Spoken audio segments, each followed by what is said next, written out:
Bismillahirrahmanirrahim. Disibukkan dalam perkara-perkara ketaatan kepada Allah Subhanahu wa taala, diberikan kekuatan oleh Allah Subhanahu wa taala untuk dapat menjalankan perintah Allah Subhanahu wa taala. Bapak Ibu yang dirahmati Allah Subhanahu wa taala, tanpa pertolongan Allah Subhanahu wa taala kita tidak bisa untuk duduk dalam majlis ini. Bapak Ibu yang dirahmati Allah, tanda-tanda kasih sayang Allah Subhanahu wa taala kepada seorang hambanya, baik laki-laki maupun perempuan, dikala mana seseorang itu diberikan kemudahan untuk amal agama, diberikan kepahaman agama. Dalam suatu maupun hadis disebutkan, may yuridillahu bihi khairan yufaqihu fid din. Apabila Allah menghendaki kebaikan kepada seorang hamba, makanya hamba-hambanya ini diberikan kemudahan, diberikan kepahaman agamanya Allah Subhanahu wa ta'ala. Bukan diberikan pangkat yang tinggi, harta yang banyak, bukan itu hadirin, tapi kepahaman agama Allah berikan kepada orang-orang yang dikasihi oleh Allah Subhanahu wa ta'ala. Karena Bapak Ibu hari ini duduk dalam satu majlis ini adalah salah satu pilihan daripada Allah Subhanahu wa ta'ala. Tidak semua orang dipilih untuk mengemban daripada tugas daripada kenabian, yaitu ajak manusia untuk taat kepada Allah Subhanahu wa ta'ala. Ini Bapak Ibu yang dirahmati oleh Allah Subhanahu wa ta'ala, pernah suatu ketika dibuat satu majlis ketika Nabi sallallahu alaihi wasallam ini buat satu majlis, maka datang dua orang yang wajahnya kusut kumel, datang dari majlis daripada Rasulullah sallallahu alaihi wasallam. Lalu baginda Rasulullah SAW melihat orang tersebut dalam keadaan mukanya merah hari ini, dalam perasaan marah hari dimuliakan Allah Ta'ala. Maka majlis Nabi dibuat sampai selesai, dan laki-laki yang tadi datang dengan wajah yang kusut duduk sampai majlis selesai. Lalu baginda Rasulullah SAW melihat kedua orang tersebut dengan tersenyum-senyum. Allah. Maka para sahabat yang melihat hal-hal seperti itu di wajah Nabi kita Muhammad sallallahu alaihi wasallam, maka bertanya, wahai Nabi Allah, tadi saya lihat engkau ketika datang dua orang yang kusut, yang kumel, yang acak-acakan rambutnya, datang dari majlismu, terlihat wajahmu sangat marah, sangat marah, kesel pada Nabi Allah sallallahu alaihi wasallam. Tapi kenapa ketika majlis selesai, aku melihat ketika dua orang tadi pergi, aku lihat engkau tersenyum-senyum. Maka Nabi kita Muhammad sallallahu alaihi wasallam berkata pada sahabat, wahai sahabatku, tadi dua orang yang datang kusut kumel itu datang ke majlisku dengan membawa dosa-dosa yang begitu besar. Tapi ketika dia duduk dalam majlis, tawadhu mendengarkan apa yang aku sampaikan, apa yang kamu berikan, mau'izatul hasanah yang aku berikan, kemudian dia pergi, malaikat telah mengangkat daripada dosa-dosa kedua orang tadi. Maka aku tersenyum-senyum melihat hal itu. Inilah hadirin jamaah yang dirahmati Allah, kita duduk dalam satu majlis taman-taman surga yang dibicarakan kebesaran Allah, kehebatan Allah, tentang ilmunya Allah, tentang kitab-kitabnya Allah. Duduk tawadhu mendengarkan sampai majlis selesai, maka ada satu orang malaikat yang datang mendoakan, Allahumma ighfir lahu, Allahumma arhamhu. Ya Allah, ampunilah orang-orang yang duduk dalam majlis tersebut. Ya Allah, rahmatilah orang-orang yang duduk dalam majlis tersebut. Maka kita niat bertawajuh ya, bukan kita ingin memuliakan yang berbicara, tapi kita ingin belajar sama-sama. Karena di sini nggak ada guru, nggak ada murid, semua itu sama-sama kita bermuzakarah bagaimana pentingnya iman, pentingnya amal, supaya kita nanti menghadap Allah membawa iman yang sempurna, membawa amal-amal yang sempurna, amal-amal yang diridhoi oleh Allah Subhanahu wa Ta'ala. Bahwa hadirin yang dimati oleh Allah Subhanahu wa Ta'ala, pernah suatu ketika Nabi kita Muhammad Sallallahu Alaihi Wasallam berdialog dengan malaikat Jibril alaihissalam. Mungkin bapak-bapak sudah sering dengar ini dialog daripada Nabi kita Muhammad SAW dengan Jibril alaihissalam. Pada suatu ketika malaikat Jibril bertanya, ya Rasulullah, mulia mana engkau dengan saya? Mulia mana aku dengan engkau, kata Jibril alaihissalam. Wahai Jibril, malaikat yang paling mulia, jelas mulia saya, kata Nabi. Kenapa mulia engkau ya Rasulullah? Karena engkau Jibril alaihissalam diciptakan oleh Allah Subhanahu wa Ta'ala untuk berkhidmat kepadaku, melayaniku, menyampaikan daripada wahyu-wahyu daripada Allah Subhanahu wa Ta'ala. Setiap gerak-gerik Nabi, setiap tingkah laku Nabi, setiap pembicaraan Nabi dituntun oleh Allah Subhanahu wa Ta'ala melalui malaikat Jibril alaihissalam. Maka engkau diciptakan oleh Allah untuk berkhidmat kepadaku, maka mulia aku. Lalu Jibril alaihissalam bertanya lagi kepada Nabi kita Muhammad SAW, ya Rasulullah, mulia mana antara engkau dengan surganya Allah Subhanahu wa Ta'ala? Lalu dengan semangat Nabi kita Muhammad Sallallahu Alaihi Wasallam berkata, mulia aku, karena surga diciptakan oleh Allah Subhanahu wa Ta'ala untuk berkhidmat melayani.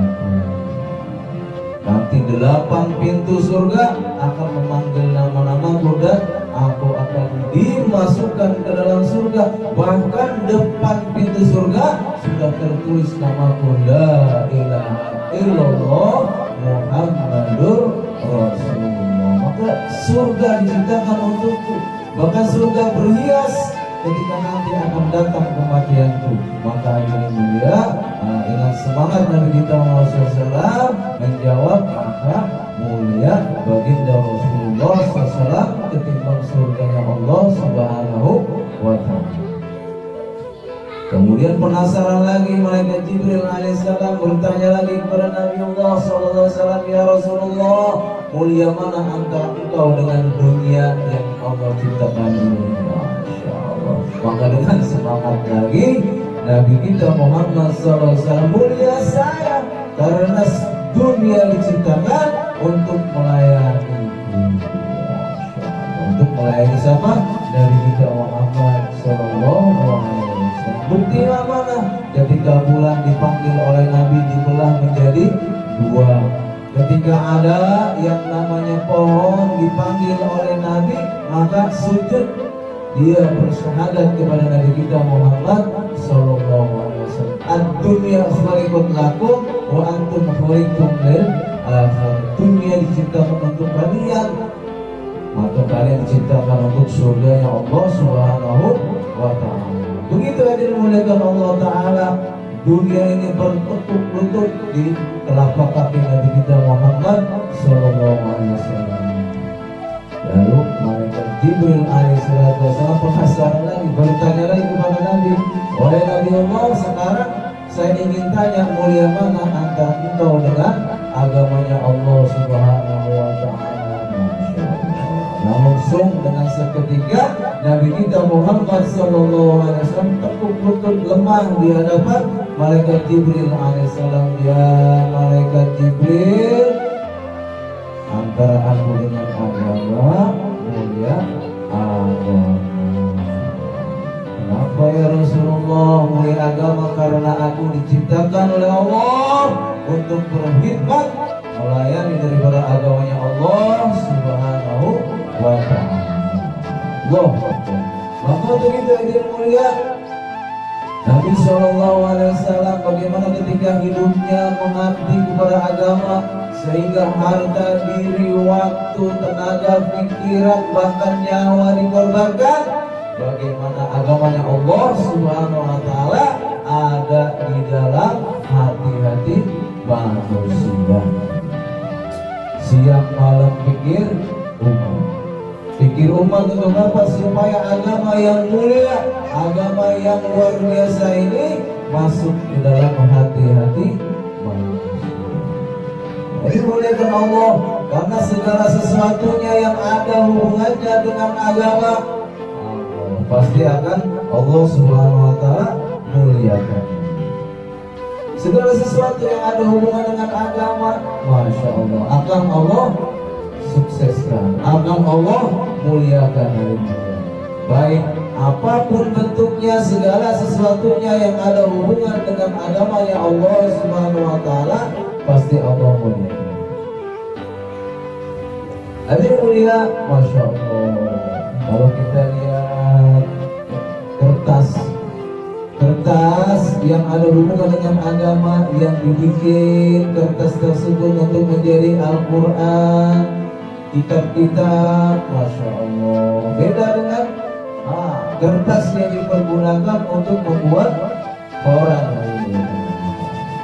Maka kertas-kertas tersebut karena ada hubungan dengan agama, maka kertas itu dihormati, dimuliakan, bahkan disanjung-sanjung taruh di atas kepala Quran. Bahannya sama, kertas koran dan kertas Quran bahannya sama. Tapi kalau kertas ini ada hubungan dengan agama, pasti kertas-kertas tersebut dimuliakan oleh Allah Subhanahu wa Ta'ala. Ya, inilah yang dimuliakan Allah Subhanahu wa Ta'ala. Karpet juga, karpet yang ada di tempat presiden, Masya Allah, yang ada di istana presiden, karena tidak ada hubungan dengan agama, maka masuk ke istana presiden kita pakai sandal, pakai sepatu, karena tidak ada hubungan. Tetapi karpet-karpet yang ada hubungan dengan agama, Masya Allah, yang ada di masjid, walaupun karpetnya harganya murah, enggak mahal, karena ada hubungan dengan agama, pasti dan pasti akan Allah mulia. Sudah ketetapan Allah ini enggak bisa diganggu. Bahkan ada seekor semut, Allah, seekor apa?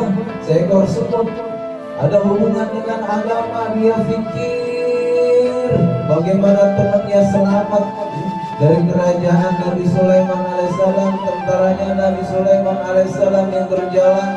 Maka kata semut, ya ayyuhan namal udkhulu masakinakum, wahai semut-semut, masuklah ke dalam rumah-rumah kalian, karena sebentar lagi ada kerajaan Nabi Sulaiman akan lewat. Apabila kalian tidak masuk, maka kalian akan terinjak-injak oleh tentaranya Nabi Sulaiman alaihissalam. Allah Akbar. Dan mulia, seekor semut ada pikir untuk menyelamatkan teman-temannya, hadirin mulia, maka Allah senang kepada semut itu. Allah Akbar. Sehingga Allah abadikan di dalam Al-Quran. Masya Allah. Padahal apabila semut-semut ini mati, maka tidak akan viral masuk YouTube, tidak akan viral masuk koran, tidak akan viral masuk TV, tetapi karena ada fikir untuk teman-temannya, maka semut-semut tersebut diabadikan di dalam Al-Quran dan diberikan kejayaan oleh Allah Bahkan di dalam Quran ini ada surat yang namanya surat sempurna. Subhanallah. Apalagi kita hadirin muliakan Allah Subhanahu wa taala, apabila manusia mau ada fikir untuk bagaimana menyelamatkan manusia daripada azab Allah, Masya Allah, maka manusia-manusia ini akan dimuliakan oleh Allah Subhanahu wa taala. Bagaimana agama yang sempurna ada di dalam hati-hati kita, karena bagaimana Allah Subhanahu wa taala berfirman, ya ayyuhalladzina amanu udkhulu fis-silmi kafah. Wahai manusia, wahai orang-orang yang beriman, masuklah ke dalam agama Allah secara sempurna, secara keseluruhan.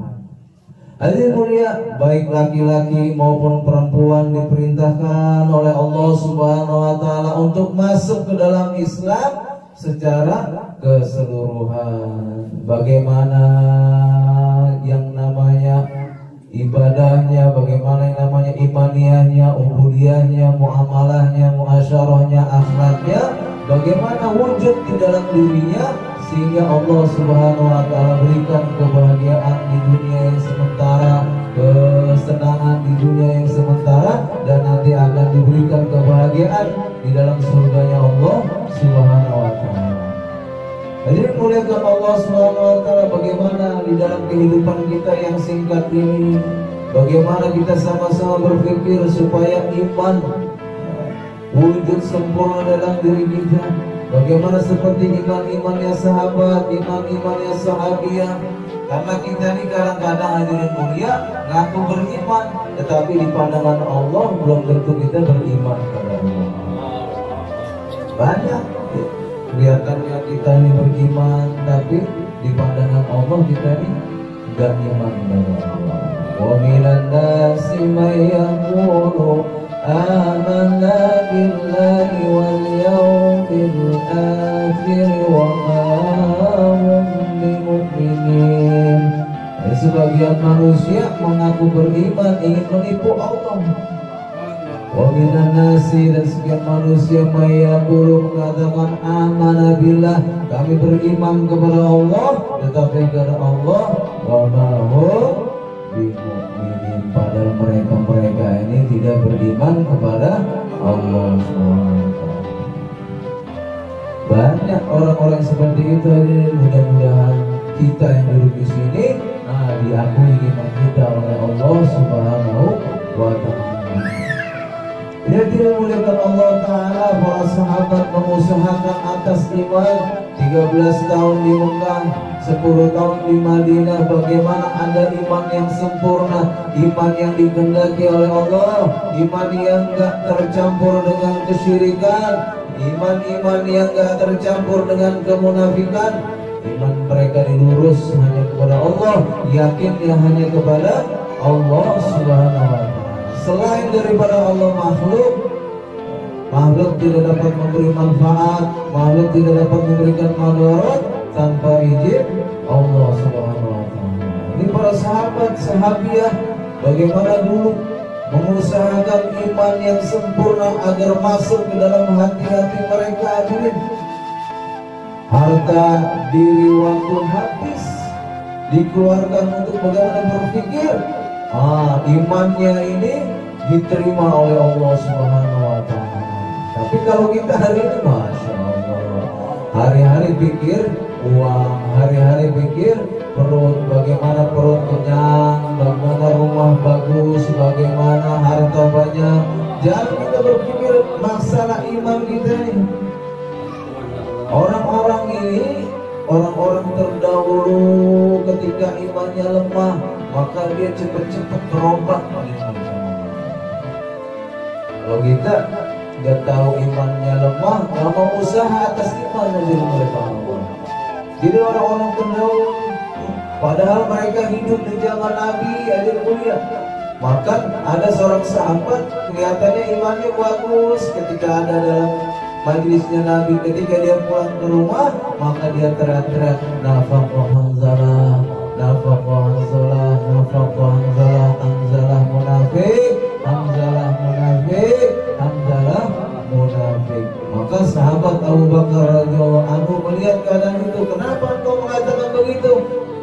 Padahal imanmu bagus, sholatmu bagus, tahajudmu bagus, baca Qur'anmu bagus.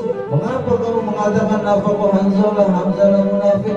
Karena ketika saya ada dalam majlis baginda Rasulullah SAW, seolah-olah surga ada depan mata saya, neraka ada depan mata saya. Ketika saya kembali ke rumah-rumah saya, maka surga hilang, neraka hilang. Nabi mulia, maka aku mengatakan aku munafik.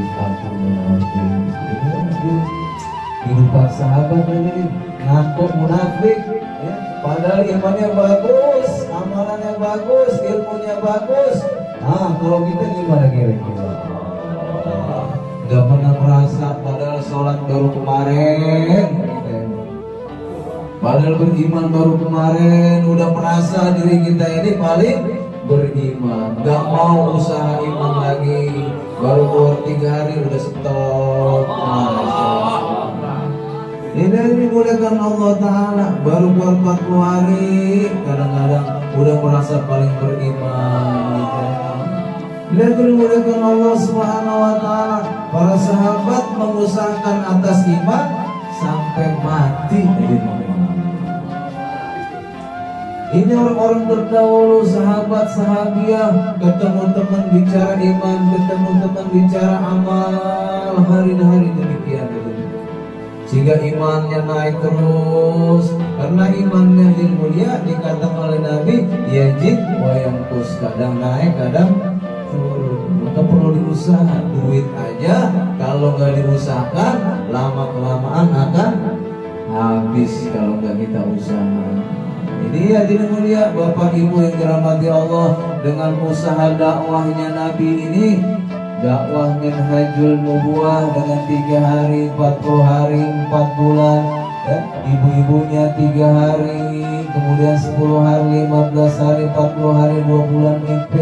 Ini bagaimana untuk menjaga iman kita, untuk mengusahakan iman kita. Bagaimana iman kita ini senantiasa iman yang terjaga, iman yang diterima oleh Allah Subhanahu Wa Ta'ala. Karena iman hari ini naik dan turun, bahkan dikatakan dalam satu mafhum hadis, umat akhir zaman, pagi dia dalam keadaan iman, sore dalam keadaan kufur. Sore dia iman, pagi udah kufur lagi. Ketika dia rame-rame taat pada Allah, ketika dia sendirian maksiat kepada Allah. Kadang-kadang kita begitu. Ketika rame-rame ada teman-teman jauh lah, ya kan? Semangat, seolah-olah melihat perempuan, astagfirullah. Ketika sendirian nyari gambar-gambar yang gak bermanfaat. Jadi kadang-kadang manusia akhir zamannya itu, pagi dia dalam keadaan iman, sore kufur, sore iman, paginya kufur. Emang ini seperti itu kita. Kalau lagi kumpul-kumpul kelihatannya iman, kelihatannya kita ini masya Allah udah kayak kiai semua, kayak kiai. Tapi ketika sendirian, masya Allah cari-cari bokar gitu. Dijet, MLM, bagian ML, Mobile Legend. Ketika ada teman-teman begini kelihatannya kita, wah semangat. Tapi ketika sendirian, nyuri-nyuri kita maksiat. Ini dimuliakan Allah Subhanahu Wa Ta'ala, bagaimana memang kita harus senantiasa buat suasana-suasana agama, suasana-suasana iman, supaya ibu-ibu juga buat suasana iman dengan anak-anak di rumah. Bagaimana senantiasa iman ini dijaga, karena iblis la'natullah alaih 24 jam. Bagaimana iman manusia ini keluar dari dalam hatinya.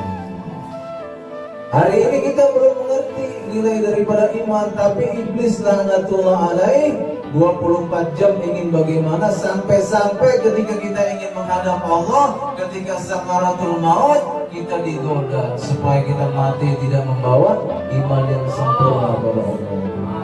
Memang begitu aja. Ya. Iblis tuh gak akan ridho, gak akan rela kepada kita semua nih.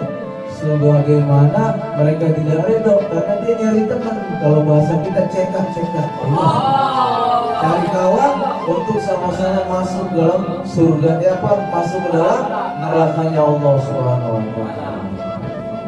Itu nyari teman dia tuh iblis. Maka iblis, setan jangan ditemenin, harus kita musuhin. Innahu lakum aduwwun mubin. Sesungguhnya setan dan iblis ini musuh kita yang nyata. Loh, malah kita temenin.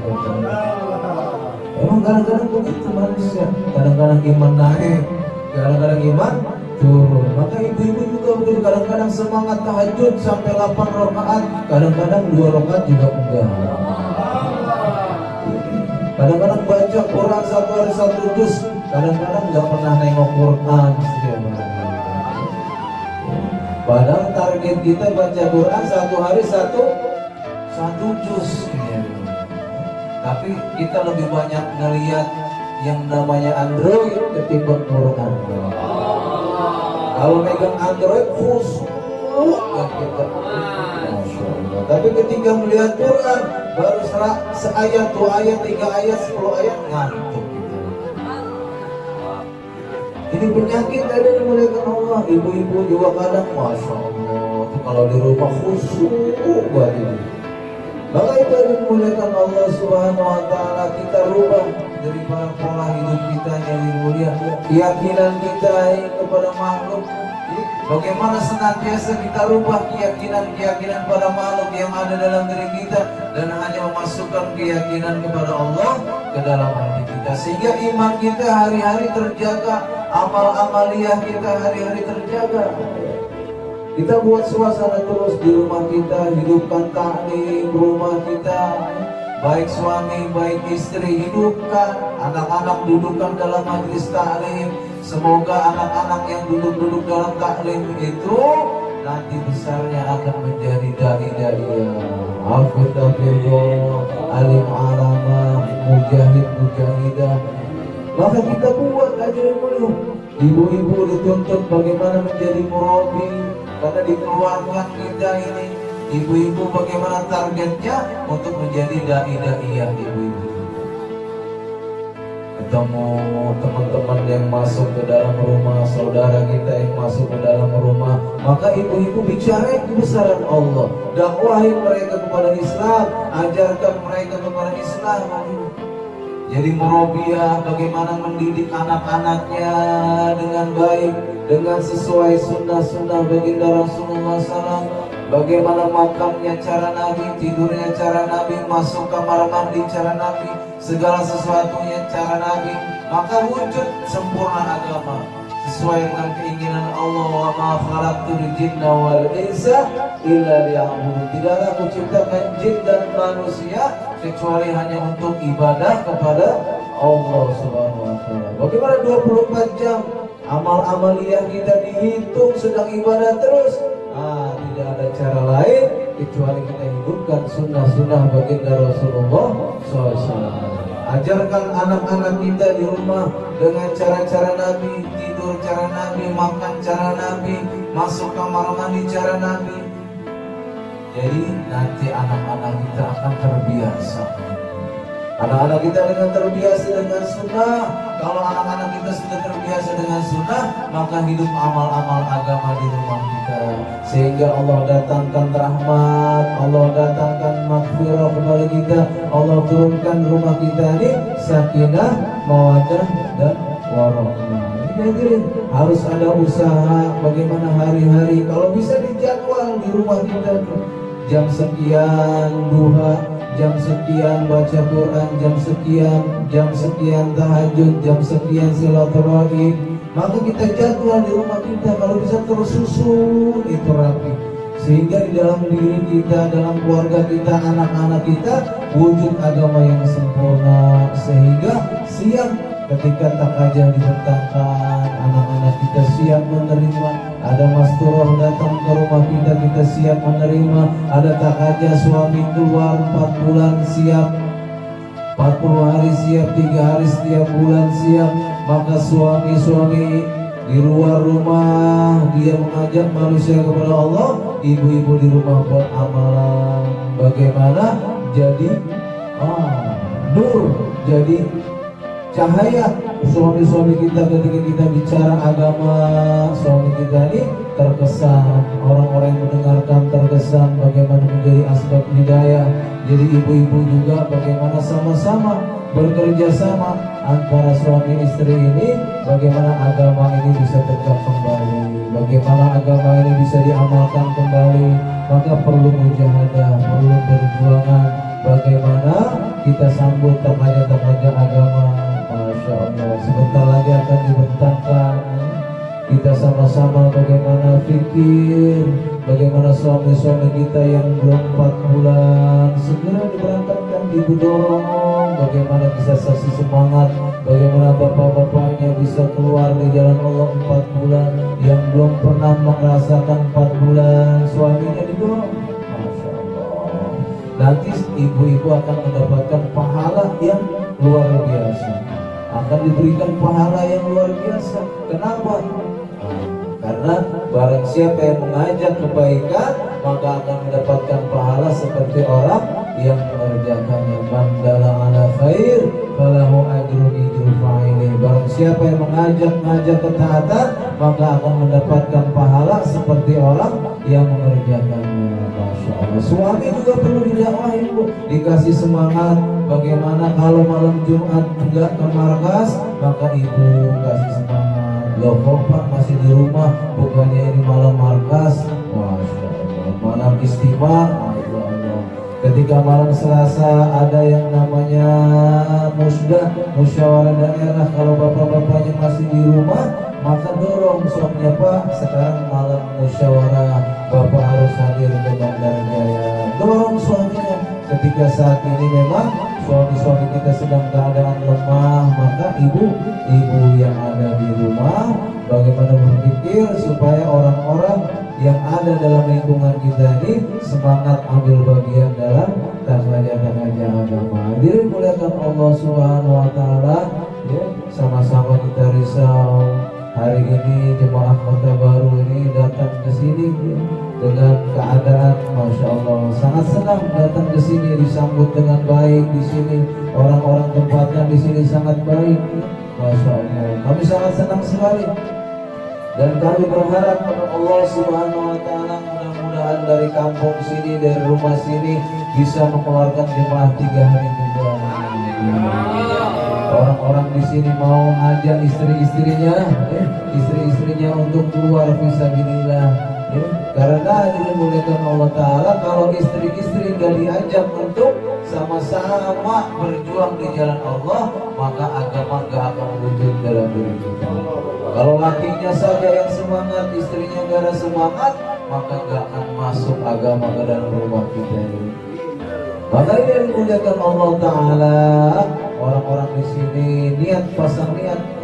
Ibu-ibu yang di dalam, yang belum nisab suaminya, yang belum pernah ngerasain 3 hari masturah, maka coba dijajah, coba diusahakan, dirayu bapaknya. Bagi bapaknya yang belum bisa mengeluarkan istrinya, dirayu istrinya, saling rayu satu sama lain dengan kasih sayang, saling ajak mengajak, saling tolong menolong perkara-perkara ketaatan kepada Allah Ta'ala. Jadi hadirin, ya, kita mulai taskil, kita sama-sama taskil. Kalau ada orang-orang baru di dalam tuh, ya, yang belum pernah ngerasain pastoral 3 hari, maka diajak untuk sama-sama keluar. Ini insya Allah Bang Sofyan, Bang Peti, Masya Allah, Bang Sahril, insya Allah dilihatin, ya, bagaimana nanti kita sama-sama. Kalau bisa datang ke Kota Baru lagi nggak apa-apa, nanti kita siapin tempat di rumah Pak Sunanto. Kalau mau di tempat lain juga nggak apa-apa. Yang penting dalam waktu dekat kita sama-sama pikir bagaimana kita ini semua mau mengeluarkan istri-istri kita berjuang sama-sama di jalan Allah. Sama-sama tamasya kita di jalan Allah. Rihlah ummati jihad fisabilillah. Tamasyanya umatku adalah berjuang di jalan Allah. Jangan sampai seperti dikatakan Bang Siregar kemarin, istri cuma disuruh di rumah, ya, dapur kasur, ya kan, gak pernah diajak keluar berjuang sama-sama di jalan Allah Subhanahu Wa Taala. Maka itu hadirin mulia, kita punya tanggung jawab yang sama. Bagaimana ibu-ibu, bapak-bapak sama-sama berjuang, bagaimana agama betul-betul wujud dalam kehidupan kita, bagaimana agama betul-betul wujud dalam masyarakat kita, bagaimana agama betul-betul wujud dalam pemerintahan kita. Kalau semua udah mau ambil bagian dalam usaha agama, maka pasti dan pasti Allah akan beri keberkahan kepada kita semua. Amin. Ya Rabbal Alamin. Mungkin itu saja yang dapat saya sampaikan. Ada benar datang daripada Allah, ada salam dari kepada Tuhan saya. Saya mohon maaf.